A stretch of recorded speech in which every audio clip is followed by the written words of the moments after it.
Hey, welcome to the City Rev Life podcast. My name is Pastor Robey. We have the one and only Pastor Muche Ukegbu right here.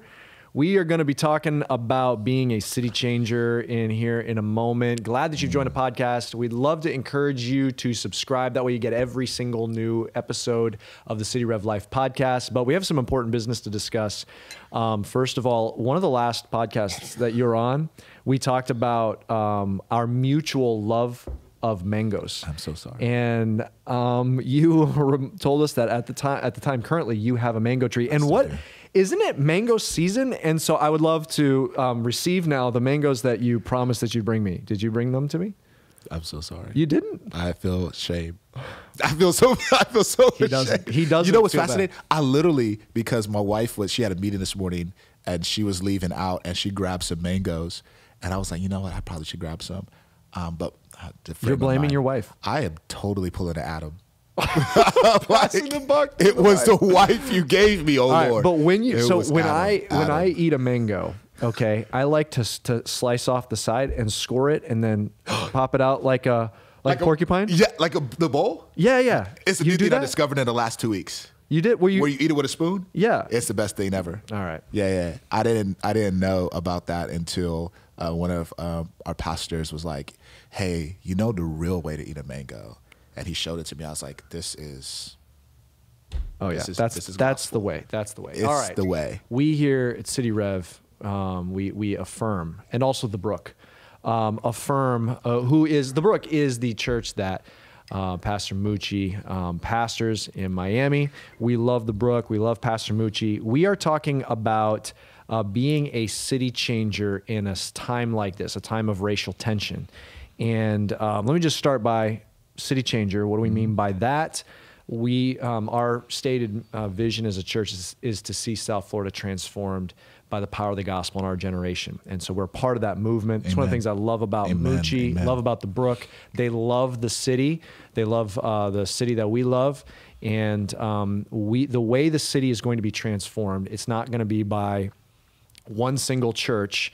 It's going to be by the whole church, big C, individual Christians going into their spheres and being city changers. Amen. And so this is an important time to be a city changer. And by city changer, we could say disciple, we could say follower of Christ, the Greek word mathetes. We could say being like Jesus said, we're salt granules that are sprinkled through the city. And so that's what we're talking about. And so I would say, this is an important moment for believers in the city. Amen. You agree with that? 1000%. Yeah, and it's also a challenge. And so what Muche and I want to do is we want to lay out 6 steps, 6 different components that are helpful in this present moment, especially on the subject of racial equality and on showing love to each other, those kinds of things. These are 6 steps. I'm just gonna give them all up front, and then we'll kind of dig into them. Step. The first step is listen, then empathize, then inspect, then befriend, then advocate, then educate. Those are the 6 steps. Now those kind of work together. They're not purely, there's a logic to how they're linear, but they play off on each other. So let's just start with the first one as city changers. One of the most important things is listen. Speak to us, Muche, about the importance of listening. Yeah. I think generally speaking, we are not students of listening. We're not students of story. We have a posture that leans into speaking more than just sitting and hearing. We have a posture that leans into assuming more than asking questions. And then even when we ask questions, it's not from a place of inquiry. Often it's interrogation.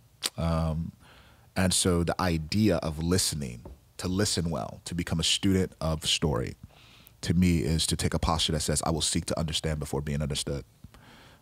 That's baseline relationships. To say, I'm going to enter in with a posture that says, tell me your story, tell me what's going on, help me to understand your perspective, your vantage point, before entering in to pick apart your vantage point.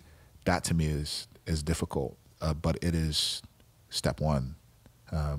But though it's the clearest, step, it also assumes something present, which is humility. Yes. It assumes sincerity. It assumes an actual leading by the ethic of love. And so it's step one, but it's just bursting with a bunch of assumptions. And so, yeah, especially when you look at just the reality of racial tension that is par for the course for a racialized society, which is the society that we live in. If love doesn't lead the way, then where we end up, you may have good conclusions, but they won't be the ultimate or the best ones, because you could arrive at the same place, but how you get there actually matters. And so, yeah, listening to me is a first step, but it's birthed out of some assumption, sincerity, humility, love. So yeah, I think that's critical. I so agree with that. I love how you said, it's the basis of all relationship. How many marriages would be saved if we, as a husband, as a wife, if we sat down and I stopped to make sure I understood before I seek to be understood. And so I seek to understand you is the first step. And that's love. And that's humility. Having a conversation is not the same as listening, because a lot of times what we do... You preaching. Yeah. You preaching. What we do so often is I will be in a conversation, but I'm not listening to understand you.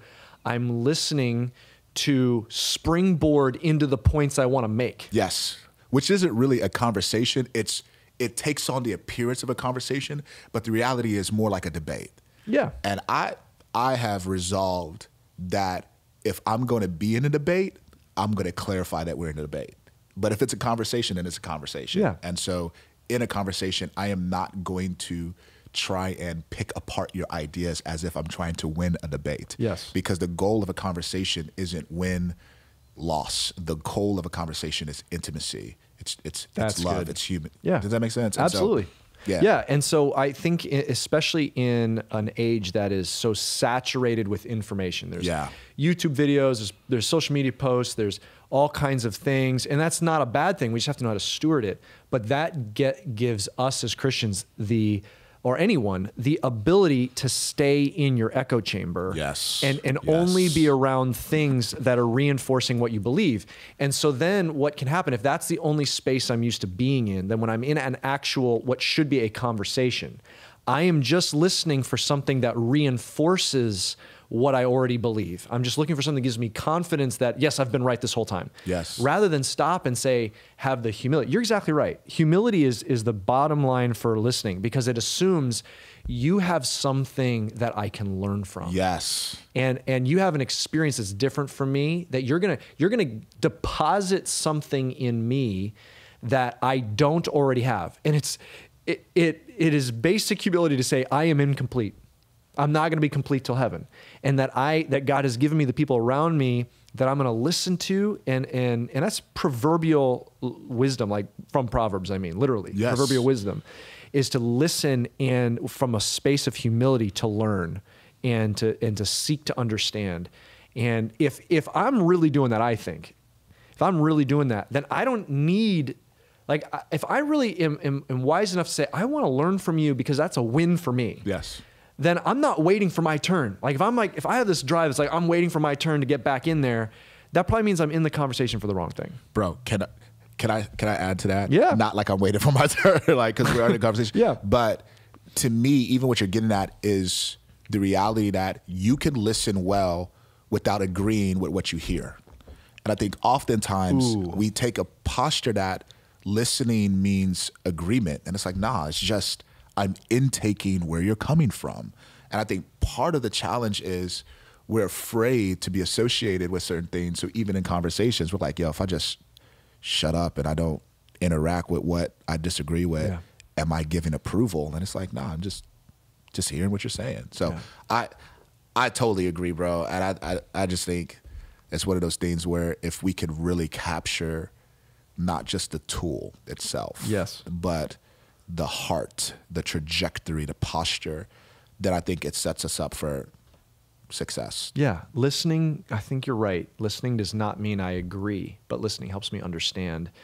And not all of these things are, they're not all of these are linear. Yeah, yeah. But I believe these steps, I don't know that you can go past listening Not if you at all. don't do that one first. Not at all. Because even in the, so the umbrella that this is under is racial tension. Sure. And the racialized society we live in, right? And so there, to me, even in listening, that is assuming what I think you brought out with some level of deficiency, that I actually lack something in the conversation, whatever side of the conversation I'm on. And so I need to get a more comprehensive picture of where I am, where other people are, how those things are interacting before I even really engage well, if that makes sense. Yeah. And so in the context of just this racial tension dynamic, to me, part of the listening aspect is to really say, okay, I am going to remove myself, like you said, from the echo chamber, from quote unquote talking points that I may hear, and enter into your story. So I think it's right on, man. I think there's a work that has to be done in the heart to listen well. And I think that's step one. And I think if we are truly listening, that then gives me the capacity to empathize, which would be step 2. So walk us through empathy. How would you define that? What does that look like? What's the power of that? yeah, I think empathy is entering into your emotional space. You know, it is, I mean, you know, we use the language of entering into story. It is dressing myself with your emotions. What do you feel? Why do you feel that? And then being able to resonate with whatever you feel. Some of that resonation comes from not trying to hijack the emotion and say, hey, I remember a time just like this, but really just to be able to identify, oh man, I do know what pain is, and here's some ways that pain may have entered into my story. And so in the racialized dynamic, I think empathy is a lot harder for people in a majority context space, because it's very hard to decentralize or dislocate yourself. And we don't naturally do that in general. Like nobody, why would I remove myself from comfort? Like, you know what I'm saying? And so the very nature of empathy in this moment is to take on discomfort. Yes. Which is to take on people's pains, which is to take on historical dynamics and to say, wait a second, where we are, did it come from, and like out of nowhere? And so it's to, yeah, but that to me is once you listen well, one way or the other, you step in and you're like, okay, I'm taking on your pain. I'm dressing myself in your emotion. Then I move on from there. I think it's like, so let's take it out of the racial context for a second, because I think that'll help us to put it back in. So you and I as pastors have been in a space where we're walking someone in our church through unimaginable pain, and in pain that maybe, despite our life experiences, we can't appreciate. So I'll never, I mean, one of the most painful moments for me as a pastor is when one of our leaders suddenly lost their child. And I remember you go there immediately. I'm in the hospital, and the only thing to do, there is no words, there's no scriptures, there's no prayers, and we did those things. But the only thing in that moment really to do is you just weep. And that's empathy. Empathy is, I have no words. I have nothing but to enter into this space and weep. Can I identify having walked through that experience? No. In fact, the Proverbs says something. It's in Proverbs 14. It says something to the effect of, no one can appreciate another man's sorrow or another man's joy. And so the reality is, the phrase, I know how you feel, that's not empathy. No, it's not. It's not empathy. It's not helpful. No one wants to hear that. We can sometimes, there's a way to share a life experience that sometimes you've shared your story vulnerably, and now I can share my life experience vulnerably, and there's sometimes that's helpful. But empathy is sitting in that person's emotion, and it is inherent in the concept of empathy, I think, is setting in myself in someone's place that I have not been in. It's different than the people that came around that couple who had lost a child, and they could step in with that person from their life experience. But the rest of us stepped in and just sat in the pain with them. Yeah. And so let's bring that's something that is healthy for all Christians, and the Bible speaks about that. Yeah. I think bear one another's burdens. Yeah. Burdens aren't just physical tasks, they're emotional weight. So yeah, I think the Bible speaks to it. Yeah, bear one another's burdens. Yeah. See, we need you here to make sure that we're being biblical, don't you? Amen. So you're the one who brought out Proverbs. I felt like I had to. Yeah, but I just spoke generally and gave like a bad paraphrase of a verse. It's probably not even in there. No, it's Proverbs 14. He flexed. And then you actually gave a verse, so I appreciate that. But I think the idea in a racial context and in a moment of tension is for when going from listening to then entering into that emotional space, and in a moment that maybe another that I may not be able to experience. And I think that's an important thing. So in the same way, several years back, we're both ministering in Miami when Fidel Castro died. Yeah, man. We need to enter into the emotional space of Cuban Americans. That's not a space that either one of us hail from, and yet we can enter into that space with them and feel the emotion that they're feeling, and which is a complicated emotion. And so in this moment, we enter in with empathy. What else on empathy? Yeah, I mean, I think that's really good. I think one of the things that just kept pinging around in my head as you were talking was, though empathy is a mutual exchange, there is someone who takes the lead. And the person who takes the lead, to me, seems to be the one who needs to learn the most. Right? So they're taking the lead to say, there's a deficiency that I have in terms of this emotional space. And so I'm now stepping in to learn and to take on your emotions. Yeah. And I think that's challenging. Yeah. But it goes back to the listening, which goes back to the assumptions of humility, sincerity, and love, to say, wait a second, I don't feel it the same way someone else may feel it. We go back. I look at Ahmaud Arbery, and it hurts, but I don't feel it the same way because I don't have collective trauma, right? But I need to then displace myself and enter in and take the lead, even though it's going to be a mutual exchange. So that's the only thing I would add to that. Yeah, I think that's true. In the same way that when, it's not helpful when someone's hurting, let's say that they are fighting cancer. Yeah. You don't say to that person, hey, give me a call when you're hurting.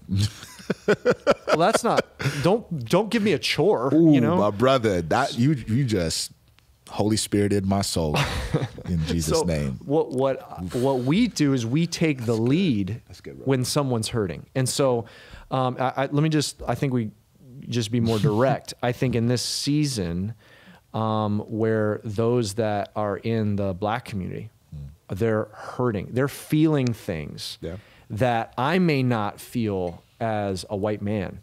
And yet if there's no empathy, I can move and never feel what my brothers and sisters are feeling.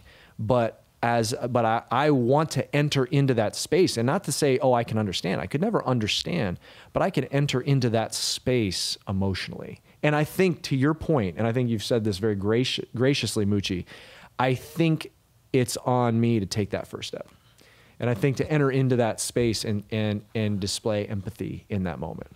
Yeah, bro, as you were talking, especially there at the end, my mind was like, if I'm obviously, no culture is homogenous. So everybody has different experiences, even if they're in the same cultural location.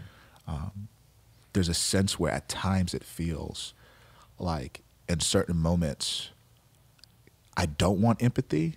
And I've had conversations with people who are like, I don't want empathy. They want what is coming like advocacy. Yeah. But even like you said, they're circular. There's a loop here, but there is a linear pragmatic progression.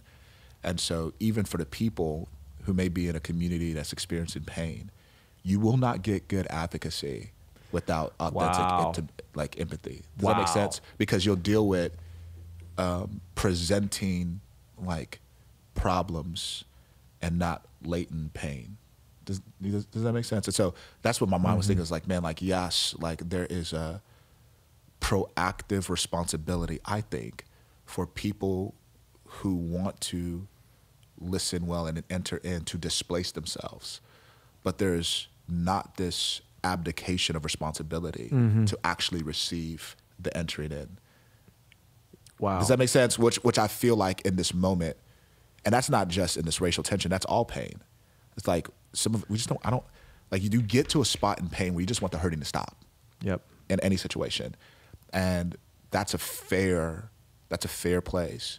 But the goal isn't to just have the hurting stop. The goal is to actually be healed. Yes. Which means that first we need to enter in and sit with what's hurting. And so, yeah, I don't know if that makes sense. That's just how my mind was thinking. Do you think that some people would say, I don't want empathy, I want advocacy, because they've experienced empathy that never turned into advocacy? 1,000%. And I would also say, so this is to me where I think Jesus is superior, and Hebrews talks about we have a high priest who is able to sympathize with our weaknesses. He's able to enter into the story, but he's different in that he does something about it. Obviously, what he does about it, he's superior, so his work is better, the gospel. Yeah. But I do think that there's a hinge that like affections lead to actions one way or the other. And so to me, part of the challenge has been some people have expressed empathy that has not led to action. And for the person who's informed or thinking well would say, is that legitimate empathy? Ooh. Or is that just like emotional voyeurism, which exists in our spirituality, that we just want to feel what other people feel? And it's like, well, that's cool. But to bear is not just to bear the emotional weight, it is to bear the responsibility for what happens next. And so I do think that some people have rushed towards advocacy because they're just like, man, like, I don't really think that you're going to actually feel what I feel, so just give me the action. But even I would caution against those people and say, no, like that's actually not the gospel way, which is just to like fast track towards getting stuff done. The path of the gospel is process. Process matters. So, anywho. I think that's good. I think that's why these steps are important. I think jumping to advocacy, I think it is understandable why if advocacy is never seen, then it's like, there's empathy seems empty, but is it real empathy? So, okay, let's keep walking through this process, because I think this helps the kind of how this works. Starting with listening, it moves to empathy, and then I think the next step is inspection. Yes. And I think that is self-inspection. So how does empathy lead to self-inspection? And I think what we're saying, by the way, through this is this is 360. So this is all backgrounds, all races, all ethnicities. This is 360 degree listening, 360 degree empathy. And there may be times where, like you said, one group needs to take the lead. Yep. But I think this step to be healthy has to go 360. 1,000%. So listening, empathy, and inspection. Talk about inspection. Yeah, I think so. I mean, Psalm 139, search me, O Lord. Yes. It ends, and it says, search me, see if there be in me any grievous way. And so it's not search me to create awareness. It's search me to produce action, right? And so it's search me, show me. And I just think the work of introspection is hard work because it's scary work. To be able to go inside is scary because we know that who we are in secret is who we really are. We know that. And I think Satan excels in prisons of isolation and illusions. And introspection it dismantles that, man. But I think what you said even about the 360 dynamic, to me, this inspection idea, that means that though it's personal, it's not private, it's personal and inherently communal. It's to go inside together, to say, I'm going to inspect, but I'm not going to inspect alone. I'm going to inspect with others. Now, that's the gift of the process, right? I'm inspecting with others who I've now sat with emotionally. I'm inspecting with others who I've listened to, who may have a counter or a complementary word or picture for me. And so now I'm building out a more comprehensive inspection. So I think inspection is necessary. I think it's scary. I think it's personal, deeply personal. I think it's transformative. I think it's communal, and I would attach the Psalm 139 aspect there of what you're inspecting, assuming discovery. You're inspecting, assuming you're going to find something.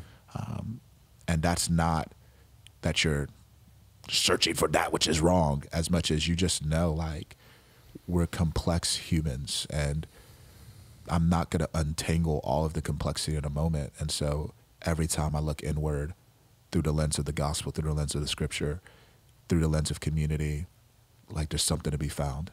So, yeah. Self-inspection, I think we've got to be willing to look inside, let the Lord reveal what are the biases, what are the prejudices, what are the superiorities. Yep. And I think it's really scary to do that, especially on this subject of racism.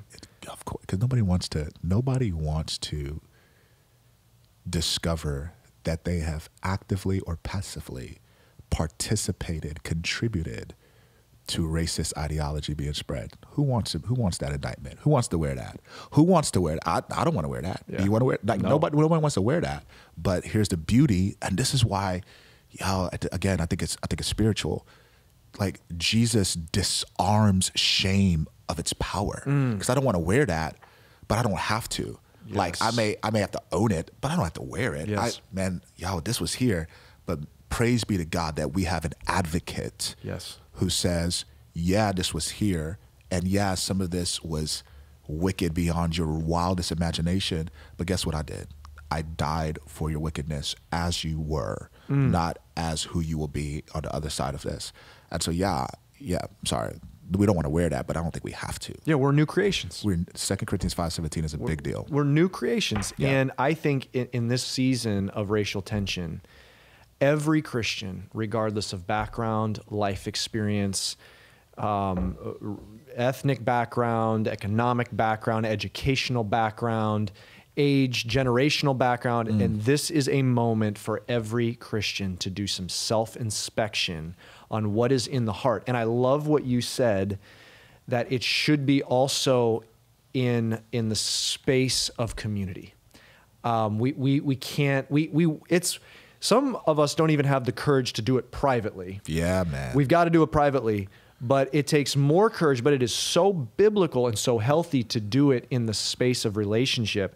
And I think that's part of where we go with part 4. So listen. Before you go there, can I say something about yeah. why I feel like spaces like City Rev are powerful? Is it's easier to do that when you actually have authentic community, which you guys have.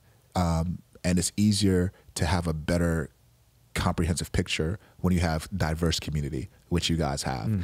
And so there's a unique advantage that I think churches in Miami, but specifically churches that have authentic community and healthy diversity like yours, have that other places don't, because they are naturally going to have to pull against those echo chambers because of the difference. So I just wanted to affirm why I get excited about you and City Rev above other places as well, when you think about just the work of dealing with the tension in our cultural moment. Yeah, if you don't have the gospel, you can't communally self-inspect because you have no place to go with the shame. So like if I am in a non-gospel centered circle and someone says, hey bro, when you said that, that's kind of racist, or that it sounds like you have some prejudice. where do I go with that if it's not a gospel community? Because then the same person then says, hey, I love you and I'm a sinner too. And we're all pulling that stuff out of our hearts, right?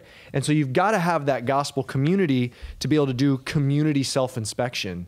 And I wrote that down. You did? Not giving you credit for it. I swear to God. You a minute ago said something that I think I mentally blacked out for 5 minutes after you said the enemy leaves us in prisons of isolation. What was that thing? Isolation and illusion. Yep. Yeah, someone needs to tweet that. Someone tweet that right now. Do people tweet anymore? I don't even know if they do. I'm off Someone Twitter. put a fancy background and Instagram it, okay? Or TikTok it with some, I don't know if that's a verb. Okay, listen, empathize, self-inspection, befriend.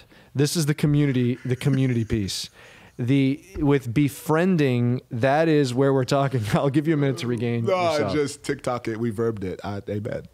It's a thing now. It's a thing now. Befriending is, by what we mean is, it's not enough that, hey, I work with someone that has a different ethnic background. Yeah. I have some friends that are of a different ethnic background. It is, what we're talking about here is rich, committed friendship that I'm saying, I am in your life. You're in my life. It's not an acquaintance. It's not someone I have their number in my cell phone. This is a friend, a person. I'm in your life. Mm-hmm. I'm taking responsibility. I'm committed to this relationship. I'm committed to the investment that is in this relationship. And I think if we're not listening, we can't empathize. If not empathizing, we're not inspecting our hearts. And if I run around without a heart that is perpetually in a mode of transforming, I can't get to healthy friendship with people, committed, rich friendship with people that have a very different background than I do. Amen, brother. What? You had me. You're good. I'm good.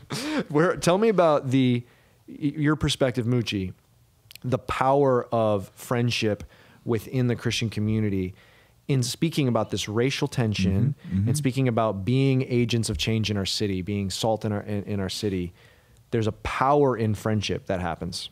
Yeah, I mean, the power of friendship is security of relationship. It's the ability to not have your I's dotted, your T's crossed. You can make mistakes without fear of judgment, right? The conclusion I've come to, all the more this last week, generally speaking, is that I Muche, will be a average to below average friend for many people, for most people, and I will be an average to above average friend for only a few people. And my personality pushes against that, but it's reality. And I feel like that's honestly most of us. I don't feel like we have the large capacity for meaningful friendship the way that we think we do. But it's absolutely necessary in this moment because you create environments where people feel safe. They're like, man, this is just what I'm thinking. Am I okay? Is this okay? What do you think? If I said this, how is this received? Yeah, so, I mean, I agree with everything that you just said. I don't know, it's very hard work to produce meaningful friendships. Yes. And I do think that there is a sense where, like, no one wants to feel used for relationship, but there is a real dynamic where part of the learning that's safest or more instructive isn't just academic, it's in authentic relationships. And so it's a challenge, man. I don't really know if it's a problem to be solved as much as a tension to be managed. It's just a challenge where you don't want to feel used. So even like I know that I'm certain people's black friends. I'm like, I'm your black guy. And I'm like, yeah, I don't want to be your black guy. You just be, yeah, I mean, but at the same time, there's a part of me that feels like I need to be, because if not, you don't have anybody, then it's going to be weird and awkward. Wow. And I know a lot of African Americans, especially African American pastors and leaders, have had to bear that for a very long time. And in these moments, it becomes exhausting. And so it's a weird tension because nobody wants to feel used, but in moments like this, what does meaningful friendship look like? And I don't really know. Yeah.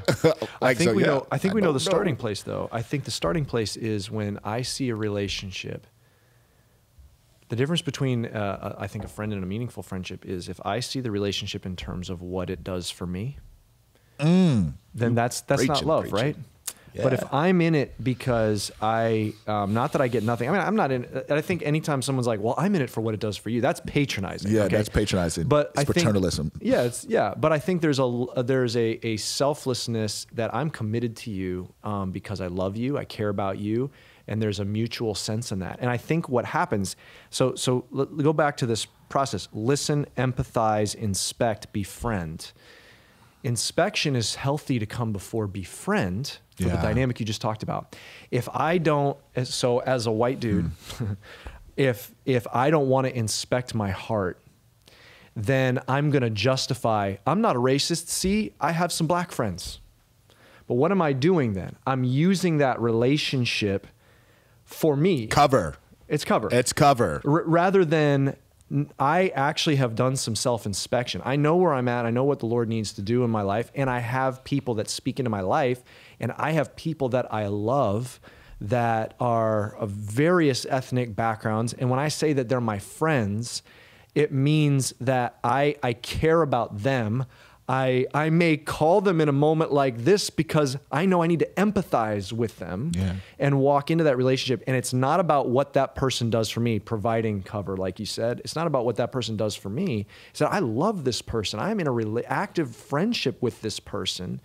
And so there's a legitimate friendship that is happening. But a lot of these things to create that healthy friendship have to come first. I've got to listen, I got to empathize, and I've got to do some self-inspection. Otherwise, how legitimate is that friendship? But you friend well, though. You think so? And yeah, especially pastorally. I think Miami excels at surface. I guess we just do well with that. So even in conversations about race dynamics, Miami has cover. And it's like, no, Miami, you do not have cover. Not historically when we talk about 1600s, and not historically when we go to the 1960s or the 1980s. You do not have cover, Miami. But we exist in this surface space. And I just think you have a unique gift to kind of navigate intentionally and move beyond surface comprehensively. So I think it shows up in friending. So I do think you friend well. Yeah. Thank you for that, man. Yeah, you're welcome. I think the Christians having the gospel, going back to what I think you anchored this conversation, having the gospel, that is the only foundation that a real friendship can be built on, a really healthy friendship because of grace and of shame. The world's version of friendship is, I love you just the way you are. I'll never change you. The gospel foundation is, I know that God has a plan for what he's doing and how he is transforming your life. I want to be a part of that, and I care about more God's plan for you than even preserving the appearance of this friendship. And so I can step in love, stand on truth, and in that safe space of the gospel, we can have a real deep, rich friendship. And that is one of the most important things that I think a Christian can do out in the city, because it's demonstrating to the world something their soul is so thirsting for and don't always experience that rich, deep friendship. And so I think friendship is key. And then we get to advocate. Why would you say, Muche, a friendship you can advocate, but a really informed, healthy advocacy comes after a rich friendship? Yeah, so I think advocacy is often talked about in the context of problem solving. When we place that thought into the context of racialized America and racialized tension, we must see that the solutions are not immediate, intermediate, or long-term alone. They're all three. And often they're long-term. And they're agile because people are complex. And so individually and institutionally, when you have advocacy anchored in relationship, it's easier to be in it for the long haul, beyond the moment. Ooh, that's good. There is going to fade this moment of racial intensity. It's going to happen. And when it fades and hashtags are recycled and it's deja vu, for me, the advocacy that lasts won't be because there was adjustments made for cultural moments, but it's advocacy that is anchored to relational strength and friendship and saying, yo, man, my friend is hurting. And like, again, I do think that no culture is homogenous. I think there's variance within every people group. But, man, there is something about collective trauma that we don't like to talk about that exists within the African-American space and experience in America. Where just, man, yeah, man, it's just, like, if we get, like, people were owned. Mm. You know? Yeah, and so we have learned to live and navigate in the tension of the double conscience, to always be aware that we are racially other, that we are not central in a society. Like, that's just an unconscious muscle that people have learned to flex in a minority space. And so the advocacy cannot be attached to, like, cultural moments of intensity, not when this is a long play inherently. So again, so for me, that's why even when I think about advocacy, like, I feel like it's a word that it's good. We need to recover it, but we need to root it in the gospel. We need to root it in relationship. We need to root it in John, 1 John, like, when our hearts accuse us, we have an advocate in Jesus. Jesus, the advocate for us when Satan accuses us. And so, like, and if we use that as a framework for our advocacy, how does Jesus advocate for people? Well, it's not just by disarming or dismantling what's wrong, but it's by growing relationship with them. They're mine. I know them, they know me. My sheep hear my voice. So yeah, so I don't know if that makes sense. Here's what I'm hearing you say. I think it's profound. There's a time when advocacy in this moment for racial equality will no longer be on trend. No, for sure. And so it's very on brand right now for everybody. Yeah. So if what will keep me in and keep us in the stance for justice and righteousness for the long term is relationship, because without the friendship, then it's not my issue. I'm just standing with you on your issue. Oh my gosh. But if you're my friend, bro, you get it. Yeah. If you're my friend, then your issue's my issue, because you're my brother. It's fuel for the fight, man. Yeah. It's like if it becomes friendship, and that brotherhood in the Lord means your issue becomes my issue. So if it's a long-term issue for you, it's a long-term issue for me. And so true advocacy, because this, like you said, this issue of racial inequality, there is a long, long history in our culture of it. And a lot has happened in our country, and there's a long play. There's a long play here that advocacy demands. Okay, part of advocacy is to educate. Mm-hmm. And I think that's speaking to educating, not necessarily in a formal sense like teaching, but like educating the next generation, educating people around us, educating friends. Mm-hmm. How does advocacy lead to education? Yeah, I think I'm not just with you, for you, but I move beyond the moment situations, and I become that much more proactive to take the lead on your behalf. Mm. And I think the starting point for that is relationships that may be disconnected from the person that you're advocating for. So let's say us, right? Your advocacy for me happens not with me even knowing it. It could be the way you educate or engage with relationships mm-hmm. that you have. And honestly, honestly. I think that's the work that people don't like to talk about because it's private. It's the work that doesn't get a lot of press, but it's the work that becomes super transformative when you think about even how change occurs in the world. I think Brian Laritz said it well, just looking at the scriptures, that the vehicles for change clearly are government, the church, and the family. Those are vehicles for change. And I think about a few weeks ago on social, there was that lady in Branson. Now, I used to work at a camp in Missouri, Golden, Missouri. So we would, on our breaks, we would go to Branson. So I know how racist Branson is. Okay. Like, I'm like, oh man, this is, amen. And she was talking, she said something that was so jarring, but it was clear. She was like, I'm going to teach my kids to hate you. Yeah, crazy. Now she has since come out and apologized and said, I didn't mean what I said. It's like, you did, but okay. Wow.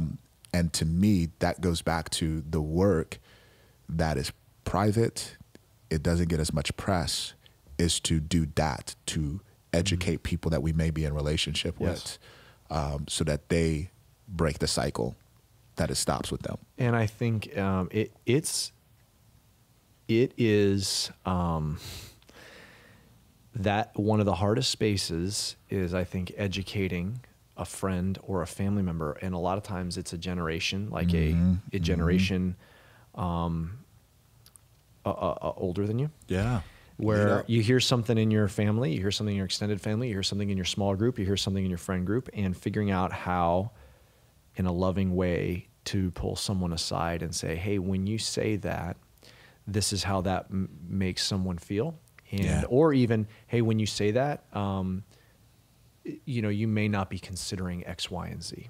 And so, and then it also is as if for those who are parents, how can I educate my kids well and pass on the next generation this same awareness and so that we can pass the mantle.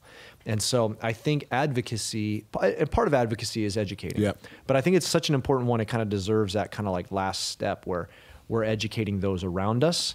We're educating whatever areas, spheres of responsibility we have, and especially in our family and especially the next generation. Can I speak to that? There's three things. I don't know where we're on time, so but boom, a couple things jumped on my mind. Yeah. The first was the humility of even what you just said is rich and beautiful, and it also speaks to the difference where, like, I can't not talk to my kids about it. Yes.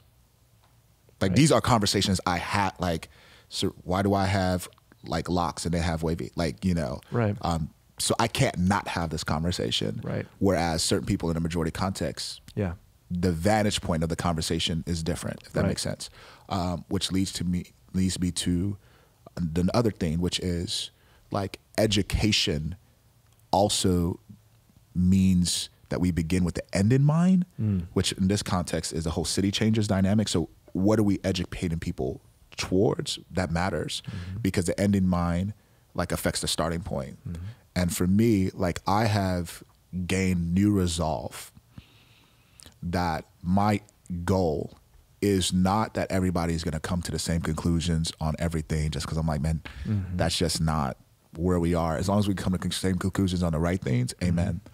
But while we may not be able to come to the same conclusions on everything, and we should be able to come to the same conclusions on the right things, I do think we should all have the same starting point.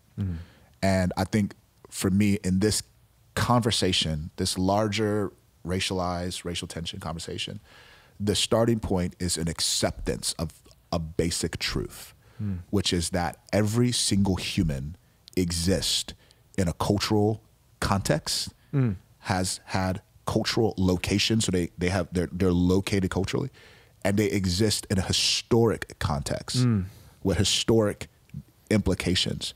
And until we can accept that, I don't feel like we're really having a conversation. By the way, that's the Bible. That's Acts 17, that God has established the boundaries of our habitat, that providentially we are where we are. And so we have to say, okay, I'm in a cultural location, America. I'm in a cultural location, South Africa. I'm a cultural location, Venezuela. I am in a cultural location that has some unique dynamics to said location, said experience.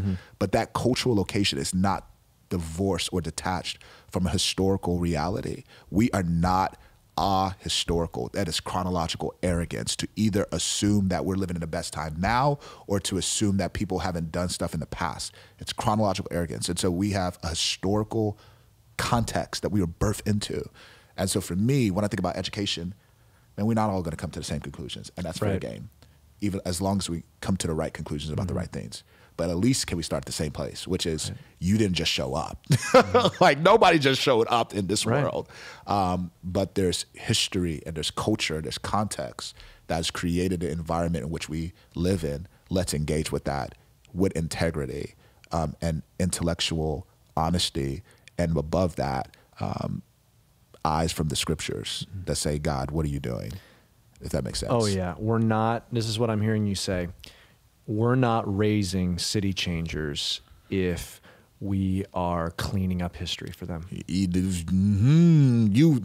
Yes. So we've got to be, we have There's to. another word of washing history, but amen. Yeah. Yeah. We've got to educate our kids about help them understand their current reality with a historical reality.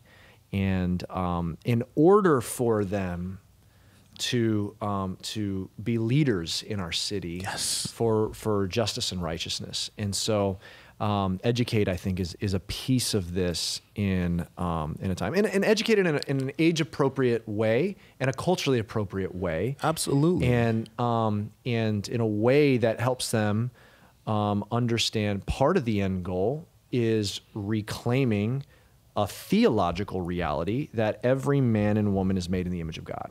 Come on, Imago Dei. And so, yeah, the image of God, Imago Dei. So we gotta raise them with that understanding. So they have a theological reality, and then educating our kids and educating our churches and educating. Okay, that's where we're going. Where that is not happening, we champion, because we are to see to it that what is true in heaven is true on earth, maybe on earth as it is in heaven. And so that's what we're after. So we've got to have that education, right? Yeah. Yeah. Yeah, man. There's so much there. I mean, what you just did was you made a particular issue tied to the reality of the gospel. And that's dangerous for some people, because it's like, oh no, this isn't gospel talk. But when you start talking about issues of Imago Dei, you start talking about like renewal and transformation. You start talking about like Acts, where it's like, yo, we don't want to make anything more difficult for the Gentiles to come to know Jesus. Like this is a different ball game. And the past shouldn't imprison us, but it should inform us. Yes. You know, it should help us to see clearly where we are. And so, yeah, I think, again, not to, beat this drum, but just the nature of humility that is needed, man. It's just, humility is underrated, bro. It is, man. Well, it is underrated, and it shouldn't be, because scripture is pretty clear. God opposes the proud and draws close to the humble. So I definitely don't want God opposing me. So I am going to continue to pursue humility. And I think we all should. So, okay, any closing thoughts? We've talked about if we're wanting to be city changers, want to be on mission at a time of racial tension, start with listening, that move to empathy, self-inspection, deep, rich friendship, befriend, advocate, and educate. Any last thoughts, Muche? Yeah, man, I think that there is a privilege associated with peacemaking that we don't talk about. And it's tied to the beauty of the gospel, like Ephesians, like, removing the hostility, like Jesus, he himself is our peace. And it puts us proactive in this work. I think about MLK and he, letter from Birmingham jail. It's just been rich on my mind for like the last few months. And in his rebuke, he was talking about peace not being the absence of tension, but the presence of justice. And I just think to be on the proactive side of pursuing peace means that I am reweaving shalom in people's lives. And so this work of listening, of empathizing, of inspection, of befriending, of advocating, of educating, like, man, if it's a peacemaking work. So I just think there's a privilege associated in that, a blessing that comes, and yeah, man. Yeah, and a heritage that we have that goes back to Jesus. That's our ultimate heritage, right? Yes, bro. And that's the truest thing about us in Christ is that heritage. And so he, what did he do? He reconciled the world to himself. And so we have a calling of being peacemakers. And so, Muche, always a joy, man. Thank you for being here. Love you, man. Love you too, brother, and glad that you joined us. And hey, thank you for joining us on the City Rev Life podcast, and we'll see you next time. Thank you for joining us on City Rev Life. You can subscribe to this podcast, rate and review wherever you're listening to this. And we love it when you share it with your friends on social media. For more videos and content, go ahead and check us out at cityrev.org/podcast or download our City Rev Church app. Have a great day.